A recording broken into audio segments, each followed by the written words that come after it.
Gotta check before I start giving the information about this build.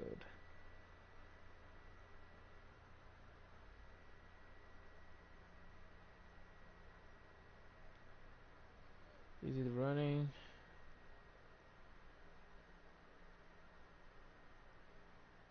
Yeah, it's running. Okay.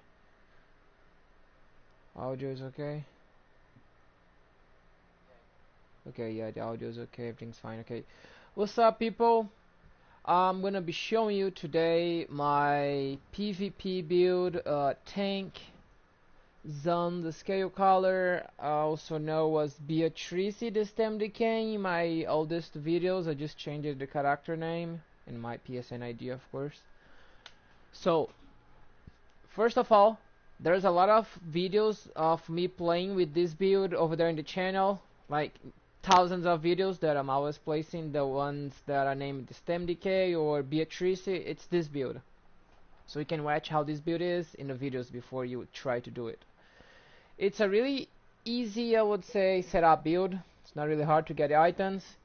It has 4,000 weapon damage, 40,000 HP, 24,000 stamina, 20 something also magica, and high stats. So I'm going to start showing you the stats first. So 31,000 spell resistance, 29,000 physical resistance. The weapon damage can go up to 6,000, 5,000 I mean. Oh, I forgot to also activate the other thing. Wait a second. This, and then light attack, and potion. 4,337 weapon damage. Of course, it can go to 5,000 if you have the Cyrodiil buffs and other stuff. So, Magica. Okay, Magica you have 19,000, 20,000. HP, you have 31,000 out of a PvP zone. But if you're dueling someone, if you're in a PvP zone, you're gonna have 40,000, 39 point something, or 38 point something. The stamina, 24,000. Magica health and stamina recovery is not high because this build is running on potions and ultimates to be sustaining. The weapon critical is 30%, but they'll make a real big difference. Critical resistance 2,500. Attributes 4 on Magica, 40 on health, 20 on stamina. The Mundus stun is the weapon damage one. The race is Nord because before I used Nord because the mitigation it has, the 6% I think, 6-7% damage absorption, but as they change now we have immunity to shield status effect and we gain 5 ultimates when we take damage every 10 seconds. So it's pretty good. Okay, for the items, what you're gonna be using, it's Clever Alchemist, 5 pieces. Front hand, the Clever Alchemist sword with weapon damage enchantment, with Narnohead trait. The backup, the offhand I mean, the offhand is a Clever Alchemist shield with maximum magica and reinforced. You can change this reinforced to penetrable if you want, but I prefer running the reinforced to increase the mitigation on the build. Backhand we have the Maelstrom Greatsword. Why? Because it gives the critical charge additional, I will say 7,000 physical damage over 5 seconds. And with the skill that we already use for getting close to people, which is Stampede, is always a critical strike and also does 4,000 physical damage and reduce the speed by 60 for 4 seconds, so it stacks with each other. Okay, with Oblivion enchantment and infused. Why Oblivion damage? Because some people are spamming shields, so you're trying to execute them and they have the shield protecting them from the execution. So how are you gonna be executing them? With Oblivion damage. You're gonna be executing the shield, but the Oblivion damage is gonna be activating the HP, so they're still gonna be dying anyways. The Zaan Visage with impenetrable and maximum health. Clever Alchemist Cuirass with stamina, maximum stamina and infused. Zaan arm cups with maximum magicka and impenetrable. Slowed sash with impenetrable and maximum magicka. Clever alchemist gauntlets with maximum magicka and impenetrable. Clever alchemist graves with maximum stamina and infused. Slowed sabatons with maximum magicka and impenetrable. Necklace of slows with weapon damage and infused. Slowed ring with maximum stamina and weapon damage, and slowed rings with maximum health and weapon damage. If you think you have too much HP, if you think you want less HP and maybe 1000 more stamina, 1000 more magicka, you can add the whatever one you want instead of healthy. Or if you want to place this the one for execution, you can add also. I use like this because it's how I feel more comfortable with. It works perfectly in the build this way, but you can change the health for stamina or magicka or for execution, like I said. Oh yeah, sometimes you can always fight zergs, you can always fight one person, three people, whatever. But sometimes you're gonna be fighting zergs that they're gonna be making too much pressure, so you're gonna be needing Turvacon's visage and Turvacon's arm cups. I'm using the Pauldrons because I don't have the medium version right now. And this works to jump in the middle of zergs. You're still gonna be able to kill everyone, like 2, 3, 4, 5 people, depending how you play, of course, if you don't mess up. And you're not gonna have that much pressure from the person.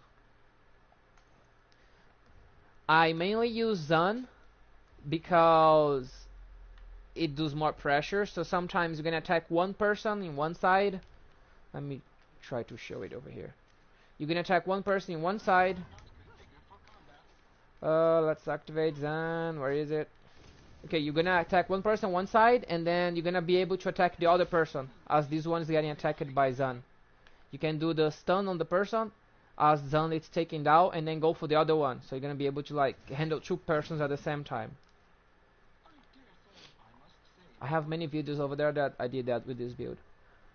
While fighting zergs or just 2 or 3 people. So again, Zaan, it's the main focus of the build, but you can use Turvacon to jump in the middle of, I don't know, 10, 20 people, 30 people, and have a way more chance of surviving and not dying. On the skills, what we have: Pierce Armor, which is the main source of damage. That goes really high damage with everything activated. 7,780 of physical damage, and that of course is gonna be critical, like 10, 9, 12,000. You're gonna be doing this skill with light attack at the same time. Why? Because you're gonna be activating the Zaan when you're attacking the person. And like I said, Zaan's the main focus of the build, so if you don't do light attacks, you're not gonna be doing a lot of pressure on the enemy, because after all, this is still a tank build. Volatile Armor, increase your resistance, and you're gonna be using that also to put out Nightblades and people that are hiding from their spots. This also helps a lot when you're in the middle of people and you activate. Sometimes slows activating everyone. I don't know if it's a glitch or it's part of the set, but sometimes when activating the Volatile Armor, even though if you don't hit the person, but the person, like 2, 3 people hit you from distance, the Volatile Armor causing them to get hit back when they hit you, so that still throws loads on them, back on them. Fossilize, the main stun of the build, which you can be spamming the people. If you have like, I don't know, 3, 4 people around you, can be spamming that. It's also really good for fighting Sorks, because they're gonna be spamming shield and they're gonna be running out stamina, and then, you know, they're gonna be stacked over there on the floor and you're gonna be taking them down. Flames of Oblivion, also in the front bar, because it's gonna be helping maintain pressure with Pierce Armor and Venomous Claws. The Flames of Oblivion are also gonna help you with weapon critical. Increases 2000 weapon critical, which is the 30, I think, yeah, it's like 2-3%, I don't know, I have no idea on the number of how much that gives, but it gives a really good weapon critical rating. Okay, this is gonna be also attacking. You don't need to be spamming that all the time, because the main base is gonna be Venomous Claw on the person. and pierce armor with light attack. But it's good to have it running to increase your weapon critical and also do a few pressure on the enemy. But like I said, it's not necessary to be spamming that all the time. It also attacks people around you, so it's gonna be helping when you're fighting a lot of people. Venom's Claw, it's gonna be kind of the main source of damage with pierce armor. It does, I think, 10,000 with the buff, with the basic buff. Yeah, 10,998 and the 4,000 of poison damage. So this and this, it's pretty OP when you're doing. If you guys watch the other videos I have in the channel, you can see this literally burn the person really fast. If you're fighting werewolves and things like that, it's really fast. Then the front bar ultimate, it's the Dawnbreaker, which you can use either for start the battle or to finish. I prefer to finish the battle because what I do is I have my buffs activated and then I do a light attack and then I use the potion and then they use the Dawnbreaker because those are way more damage as it's gonna be full buffed. Goes 14,000, 13,000. That's like 20, almost 30,000. I have no idea. I'm really bad on math, but it's really good damage. Okay, backhand with the Maelstrom. You're gonna have ultimate Ferocious Leap, which is to approach enemy. Like I said again, this is a stamina tank build. You cannot be running, sprinting all the time. If you get to a fight and you are like this on your stamina, 50 or 30, 40, you already fucked. And you're gonna need to use a stamina potion and you're gonna break your whole rotation. So try to always approach people using Stampede. That's why the Maelstrom's word. Because it's gonna be activating the dot on the person and slows and everything else. Everything in the build it's fitted to make you save the more resources you can. So you don't need to be spamming like sprint or roll dodging. You're also gonna decrease the enemy movement speed by 60% for 4 seconds. It's always a critical strike, and this is great for running behind runners that, I don't know, Sarks teleporting or people that are running with relics, whatever. It's a really good one. And by relic I mean either you in scrolls in the Cryodale or relic in the battlegrounds. It's a really good one to be running behind the people without wasting your whole stamina. The Dragonfire scale, to reflect, of course. Snipers, Sarks, whatever, people using Magicka, they're using from long range. This is perfect. For now, this is gonna be the main one. When Elsewhere is out, I'm gonna update the build because this skill is gonna be just mitigating projectile. So we may gonna change this skill for another one from the reflective from the Sword and Shield. But for now, it's Dragonfire scale. This one, because does more damage. If you think you're getting too much snared, too much stuns and shit like that, and you're not liking, you can use the other one. I think it's the plating. I don't remember the name now. But I take this one because does additional damage, and this helps a lot killing archers, snipers. Rally for healing and increasing your damage. These have to be activated every, like, you know, when it's running out or when run out, you activate it same way again. Because your damage, it's coming from this, and it's gonna keep you healed. Green Dragon Blood, it's the main healing. Looking you can good, use the my Vigor. dude. Can't you wait to try the setup? What's up? Yeah, I'm just doing the video right now. I was gonna do a, I actually video, but it took like 800 megabytes and it's take too long to upload, so I just doing the stream. But yeah, I'm just doing now and hope you have lucky with it. So Dragon Blood, it's the main source of healing because you can use Vigor yet. I even have Vigor over here, I think. I don't remember. Yeah, I have Vigor. Resolving Vigor. You can use that, but you're gonna be wasting too much stamina with Vigor. If you think you can handle, you can use Vigor because it's a sure healing. It's always gonna be those 9,000, but you cannot be spamming. So as your stamina build, it's not a really good idea running out of stamina. So that's why I use the Dragon Blood. But if you think Vigor is better, you can use Vigor. This one, again, because it's Magicka, so stamina saved for fight. Execution for finish the person. And this stacks with the light attacks that you're going to be doing, that also going to be activating slows and the Oblivion damage from the two-handed. Oblivion damage, 2000. So when you find a Sark, and he have like, there's a video of mine, I don't know if it was the last one or the previous one, where the guy have 20% left and he have like the full shield on his HP, and this is really annoying to kill. So with the Master on Great Sword, with the Oblivion damage and the Executioner, you kill the person with no problem, even though they spamming the shield. The champion points. Oh yeah, wait, the passives. That's right. All the class passives on the 3 houses. Two-handed, all the passives. One-hand and shield, all the passives. Light armor, the 3 first ones. Medium armor, the 3 first ones. Heavy armor, all the passives. Soul magic, you get all the passives, because when you getting close to die, you're gonna explode, and this is really hard to you get close to die. But if that happens, you're gonna be exploding for that 4000 magic damage. Sometimes it can help you, like explodes and another person get killed. That happened to me. Fighters Guild, the Slayer, banish the wicked, skilled shark, and bounty hunter. Undaunted, all the passives. Assault and support, all the passives. Nord, all the passives. If you get alchemy, I think it's alchemy. No, it's provisioning. Yeah, if you have time or your character it have provisioning, the gourmand, it's good to save up your food. It's gonna increase like 15 minutes. It's already a good amount. The food, oh yeah, the food you're gonna be running, it's either the Longfin paste or any 3 max stat. For right now I'm using that one, but I have the Longfin in the bank.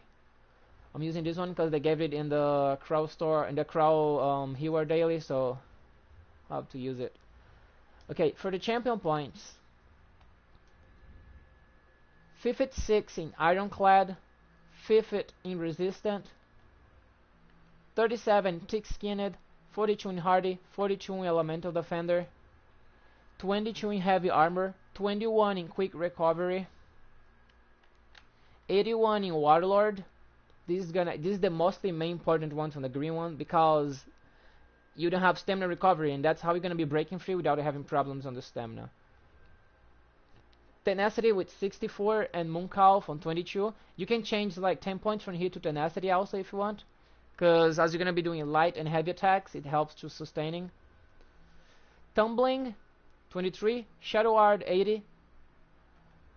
On the blue house, 35 in Weapon Expert, 29 in Shattering Blows. This is really important over here, the Shattering Blows. Some people forget to put in their PvP builds. It's always good to have Shattering Blows to kill people that spam shields though, always. Master Arms, 56, to increase the whole skills we're using.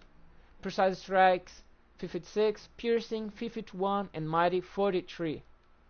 All those champion points are placed to stack with the build, so if you change something, try to change to something that fits the skills, because I know some people get the builds and maybe change skills, armor stats, so always make to fit the champion points, because like I said like 3 times already, this build is a tank.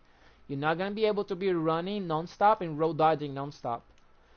If people attacking you, you're going to be holding defense, because you don't drain that much stamina. And if it's something that you think roll dodging is the only way, or you have like, I don't know, 30 people and they're stunning you too much, doing too much shit, then you're gonna be roll dodging, yeah. Activating the wings and roll dodging to run away.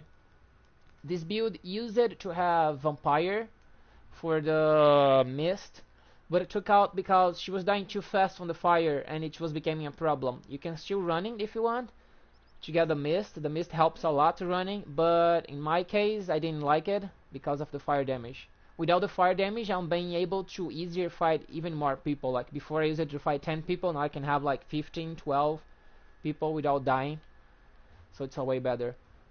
So for the attacks, I'm gonna show you the ad real fast because I'm probably gonna be lagging as I'm streaming.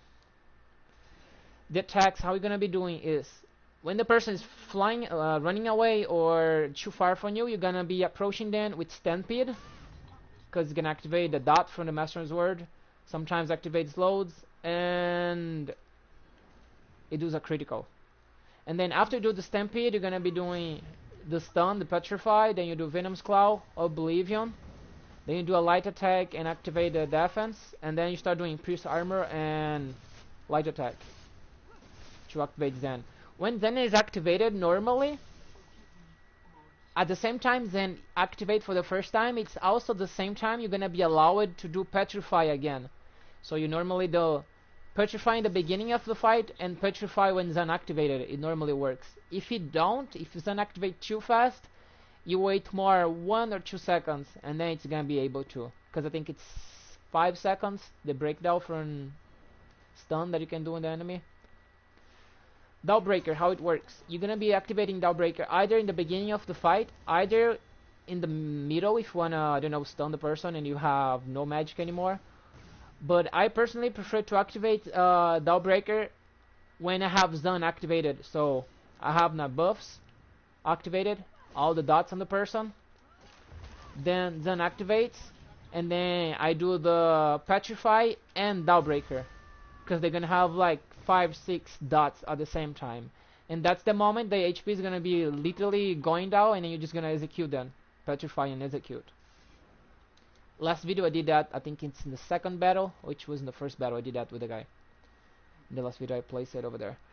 Potions, what you're gonna be running for the build, as it's a potion build. You can craft your potions of course, but if you're lazy like me, you can use the Alliance battle, because it gives you stamina, gives you major endurance with the regeneration, gives you brutality, weapon damage by 20%. You can use the magical one, which is the magical version of the same one and gives you spell damage. And the mainly thing, it's 3 pots. So you're gonna be needing 3 pots. I don't remember what is the recipe right now. I have no idea. I don't remember what's the recipe for that right now. But you can either use the 3 pot you craft, or you can use the 3 potion from the crowd store. The one you craft, it's always better, of course, but if you don't have, you can use the 3 potion for the crowd store.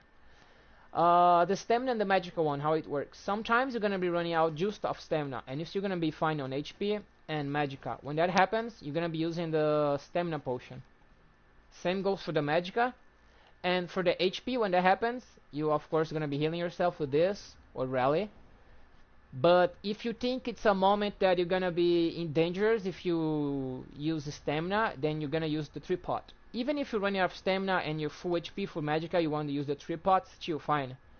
Because the rotation works always like that. You're gonna be attacking the person, then you're gonna have either the ultimate or the potion free to use. So you're gonna attack the person and you're running out of stamina, let's say. Then you're gonna use the 3 pot or the stamina pot. Then you're gonna have the ultimate activated. Then you're running out of HP and stamina or magica again. Then you're gonna use the ultimate because the potion is still charging. Then it's gonna happen again. I don't know if you guys fighting for too long. Then it happens again. You're gonna use the 3 pot. So it's always like that. The sustaining on this build is by doing heavy attacks and managing the ultimate and the potion. Never both at the same time, unless it's the execute moment. Unless the person is about to die, that's when you're gonna use the pot to activate the buff from the Clever Alchemist. That's when you're gonna use also the Dawnbreaker and everything at the same time. If you don't think it's the moment to finish the person with everything, you don't use the ultimate and potion at the same time. Because if you do, you may gonna be having problems, as the sustaining comes from the ultimate, heavy, and 3 pot. And that's basically that much on the build. This build also works in a magica character, but instead of sword and shield we use staves. I have to make a video for that one. I tested already. It has like I did on a Soric. I had 36,000 HP, 32 magica, and 15,000 stamina, I think. And stats are basically the same, as it's the same stuff. But that's basically that's it. If you don't have the Zaan monster set, the other ones you can use also are the Grodar. Where is it? Yeah, if you don't have Zaan, you can also use Valken. It's not really strong like Zaan, but it works too. You can use Valken. Oh man, I just said Valken, what the hell. Grodar. Where is it, my Grodar? Grodar does a lot of damage and it's around you, so it's good too. I used it before to use Grodar with this build. You can use Earthgore if you want to be healing yourself. And Bloodspell helps a lot too, to sustaining if you don't have the damage armor sets, monster sets. And the Engine Guardian What are you thinking about viability for the next patch? Viability for the next patch for this build? Or you mean for the Necromancer? Because for this build, yeah, we're gonna be changing a lot of skills after. Some are gonna get buffed, like the Oblivion's gonna probably be doing more damage after the patch, because they're gonna be stacking with your highest stats, which will be probably weapon damage. The Dragonfire scale is not gonna be useful anymore, because instead of reflecting, it's gonna be mitigating. 50%, I think it's 50% mitigation instead of reflecting. So when it comes out, if it's about this build you're talking about, yeah, we're gonna change a few stuff, like Dragon Scale. Instead of that one, it's gonna be, where is it? One hand and shield, I think it's defensive posture. Yeah, we're gonna be using defensive posture in the place of reflected scale. So Oblivion probably gonna go, or other skill from here probably go backhand, and then we're gonna use the defensive posture to reflect attacks, because it's not gonna work anymore. They nerfing a lot of things, sadly. But I will probably be making a video updating the build when the patch hits the server. I'll be probably even working on already, because I have already a few ideas to make it work after the update, but still gonna work in the armor sets, because maybe gonna change loads or something else. Because Clever Alchemist, it's the main base for the damage, so taking out Clever will need another armor set that gives more weapon damage, so that would be a problem. But yeah, basically that's pretty much. I use green and blue here because it's still working. You can make purple, it's up to you guys. You don't need to make purple, but if you make, of course, it's gonna be stronger. And yeah, the weak point of the build, this build is don't sprint. If you sprint, it's a weak point, because it's gonna be getting the battle without stamina. Roll dodges when necessary. Don't spam stamina skills that much, unless it's the cheap ones, like, what are the cheap ones here? It's the Pierced Armor and Venomous Claw. That two can be spammed, but it's not a really good idea, because Venomous Claw, it's overtime. And Pierced Armor can be spammed because it's the main source of damage. Volatile Armor, again, should take out Nightblades and reflect attacks. That's basically that much. Stampede you're just gonna be using when approaching the enemy. Like I said, you don't need to sprint, use a Stampede. Or running behind people that's running from you. Execution with light attacks. Pierce Armor with light attacks. Venom's Claws and Flames of Oblivion before the fight. Venom's Claw during and after, whatever. You're always gonna be looking to the enemy dots. Petrify every time you can. You use it, because they're gonna have to break free and roll dodge. That destroys anyone's build, because they're gonna be running out stamina to break free. And that's pretty much the build. I don't think there's something else here. If you want to change some stuff like Petrify, you can use another stunning skill if you want. If you have personal choices, like I said before, you can choose Vigor instead of Green Dragon Blood, but you're gonna have to manage your stamina. And that's basically that's much. There's nothing else I think to show from the build. The ultimate, if you don't want Dawnbreaker, you can use Ice Comet. You can use, what is the other one? Okay, yeah, you can use, if you want to replace the Ferocious Leap, you can put the Shield Wall in the front hand, and in the back hand you put, I don't know, Ice Comet or something else. But it's always necessary to have one ultimate to kill the person and one to recover resources, because that's how the build runs.